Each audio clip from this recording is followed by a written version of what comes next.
Greetings everyone, Rankhill here to give you an insight about my witch doctor that I've been building up on the live stream. I've been building this up for quite a while, but I feel now is a good time to show you what I have. For a while, people have wanted the witch doctor to be a true summoner class. With the Reaper of Souls, that is happening. Legendary affixes are bringing new life to skills that were otherwise useless before, and small changes to previous skills are making for great synergy bonuses. Our old friend the Homunculus has returned, this time sporting level 70 stats, and retains the old maximum cooldown reduction of 20 seconds for both zombie dogs and Gargantuan. We also have a buff to Gargantuan, Wrathful Protector, which brought him from dealing 110% weapon damage to 575%. With cooldown reduction gear and the passive Tribal Rights, we can approach an always-up status of Gargantuan. Aided by the Tasker and Theo gloves, which give 100% attack speed to pets, and the Mask of Duram giving 100% damage, we're actually seeing a quadruple of Gargantuan's damage to 2,300%. With the Reaper of Souls, Witch Doctor's gained a new passive, Midnight Feast. This gives us the ability to summon one additional dog and improves the damage of our zombie dogs and Gargantuan by 50%. Combined with the previous passive Zombie Handler, which gave one extra dog and 20% health to your dogs and Gargantuan, we can now summon 5 dogs. But wait! There's more. And I'm not satisfied with 5 dogs, we want more. So how many more? 6 zombie dogs? 7? How about 8? Seems like a good number, right? We can stop there. Hell no! Okay, seriously, this has to be crazy. We can't have 9 dogs, can we? That's right, we can't, because we can get 10 zombie dogs! With the Reaper of Souls, there were tweaks done to previous skills.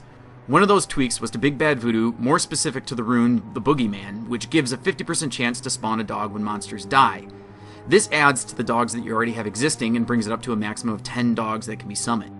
So what about the rest of the skills? Well, for Mouse 1, we have Grasp of the Dead, Death is Life, which has a 10% chance to spawn a dog or a health globe when an enemy dies in the area. Unfortunately, this doesn't work like Big Bad Voodoo and won't spawn extra dogs, but we're really not using this for the dog spawn and more using it for the health globes to keep the dogs alive. And a little bit more on that later. On Mouse 2, we have Plague of Toads with Explosive Toads. Button 1 is Spirit Walk with Jaunt, which increases the duration from 2 to 3 seconds. Summon Zombie Dogs with Leeching Beasts, which was changed from healing them for 50% of the damage they dealt to gaining 100% of your life on hit. Pairing that with the mentioned Big Bad Voodoo and Gargantuan rounds out the skills.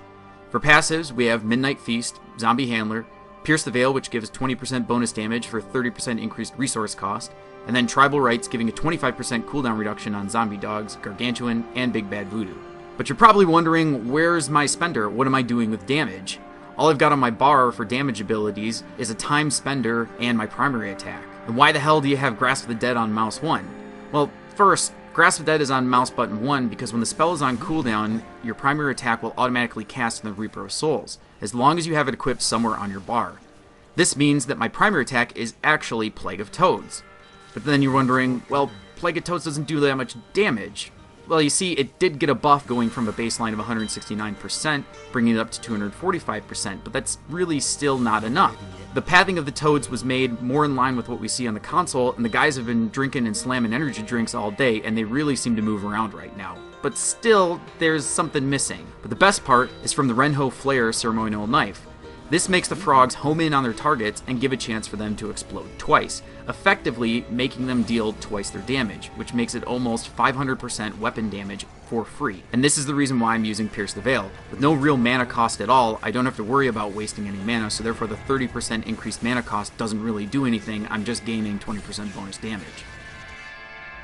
So how do you get this all to work? Usually I start with 5 dogs, so go into a group and try and gather up a bunch of guys together, cast a Big Bad Voodoo and lay waste everything in it to get your dogs. You don't really need any of the dog passives, because you can actually get all 10 dogs from this. Tribal Rights reduces the cooldown of Big Bad Voodoo as well as your dogs, so you can be sure to have them up in either 5 or up to 10, depending on the situation. Now that you got your army of dogs, you can let your little friends go to town on these guys, auto-casting your Grasp on the targets, picking up some health globes to keep them out of life, and then casting your Plague of Toads on the enemies. Now, dogs and Gargantuans can hit hard and fast, but they're still dumb as rocks. Dogs and Gargantuan love standing in the stupid, such as Desecrator, Fire Chains, Poison Pools, and Molten Ground.